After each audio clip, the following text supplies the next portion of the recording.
Poštovani prisutni, dobra večer. Čest mi je da ve pozdravам на овој ден на кој го празнуваме ослободувањето на Скопје, но и го одбележуваме 65 годишниот јубилеј од основањето на специализираната болница 13 ноември. Основната функција на оваа болница е да им помогне на неколку исклучително ранливи категории, а тоа се старите и изнемоштени лица и пациентите на кои им е неопходна интензивна нега и палијативна грижа. Односот кон најранливите е вистинското мерило за карактерот на едно општество. Но оваа важна задача е се поголем предизвик за македонскиот здравствен систем и тоа поради неколку причини. Прво, нашето население старее и бројот на возрастни лица на кои им е неопходна помош се зголемува. Второ, поради иселувањето, бројот на квалитетни, професионални здравствени работници се намалува, се поголемиот товар на системот паѓа врз се помал број здравствени работници кои се соочуваат со синдромот на преоптовареност или прегорување. Трето, акумулираните системски недоследности и злоупотреби ја намалија довербата на граѓаните во здравството. Највисоката цена ја плаќаат најранливите наши сограѓани, кои наместо да бидат третирани како личности со свое достоинство, се перцепираат како товар на системот. Дури во јавноста се наметнува и прашањето дали ние се соочуваме со тивка дискриминација кон постарите лица. Како воопшто да се грижиме за старите и изнемоштени лица во времења што ја форсираат младоста само заради возраста. За да ја исполни својата вистинска улога, македонскиот систем за социјална и здравствена заштита треба да учи од добрите примери и практики. А за тоа не треба да одиме подалеку од специализираната болница за геријатриска и палијативна медицина 13 ноември. Јадрото на болницата сте вие, докторите, медицинските сестри и техничари, негователи, лаборанти, физиотерапевти, социјални работници и други вработени посветени на својата работа, кои имате јасна слика за вашата улога во животот на пациентите.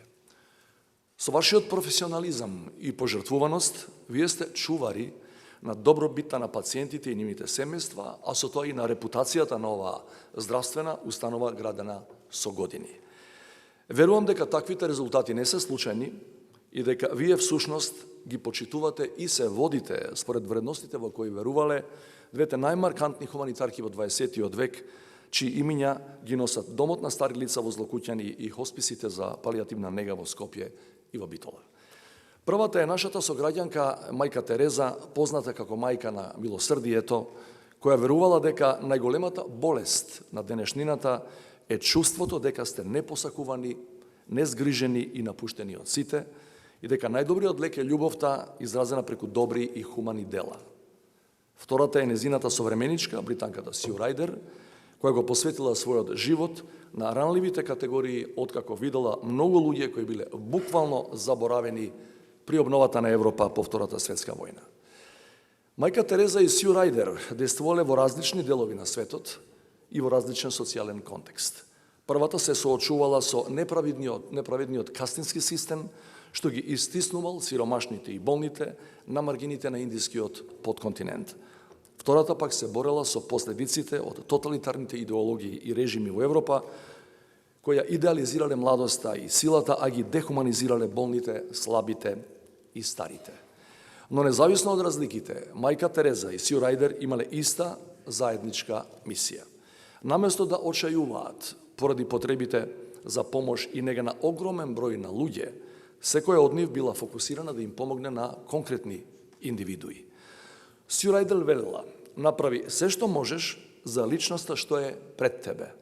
А многу сличен е ставот и верувањето на мајка Тереза, која велеше никогаш не се грижи за бројките.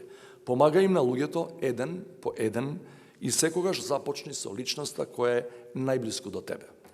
Двете не подсетуваат дека пациентите се многу повеќе од нивната болест, дека старите и изнемоштени лица се многу повеќе од нивната слабост и од потребата за нега. Тие се личности со вродено достоинство и неотуѓива вредност, кои заслужуваат хуман однос и грижа. Тие се нечии родители,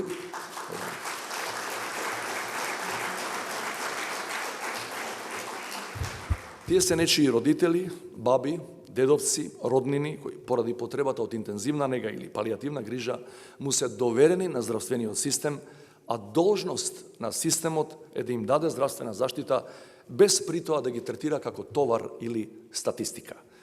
Водени од нивната длабока вера во Бога и љубов кон луѓето, овие две маркантни жени создадоа многу повеќе од институции. Како и нивната предходничка Флоренс Найтингел и нивниот современик Алберт Швајцер, тие инспирираат цело движење на луѓе посветени на негата кон најранливите членови на општеството. И сето тоа го постигна во далеку потешки услови од оние во кои се наоѓа македонското здравство денес. Со своите примери тие покажаа дека и во скромни услови може да им се даде достоинствена грижа на болните, старите и изнамоштени лица. Низ годините болницата 13 ноември ги усвои овие благородни вредности и затоа денес може да биде пример за многу јавни и приватни установи за тоа како треба да се грижат за своите пациенти. Токму поради тоа, државата, заедно со добротворните организации, треба да продолжи да вложува во незиниот кадар и во материјално-техничката опременост на оваа болница. Се разбира, болницата 13 ноември не е изолиран остров, затоа што на дневна основа соработува со некои од најважните здравствени установи во Македонија во надминување на предизвиците со кои се соочуваат. Поради огромното искуство и професионалниот кадар, 13 ноември е институција која има увид во реалните здравствени потреби на македонското општество за геријатриска и палиативна грижа.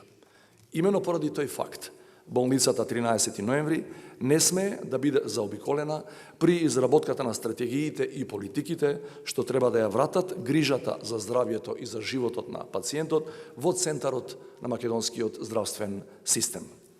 На крај, честитајќи ви го овој голем јубилеј, 65 години од основањето, во името на сите поранешни, сегашни и идни пациенти и на нивните најблиски, ви благодарам за се што правите за доброто здравје на секој од нас.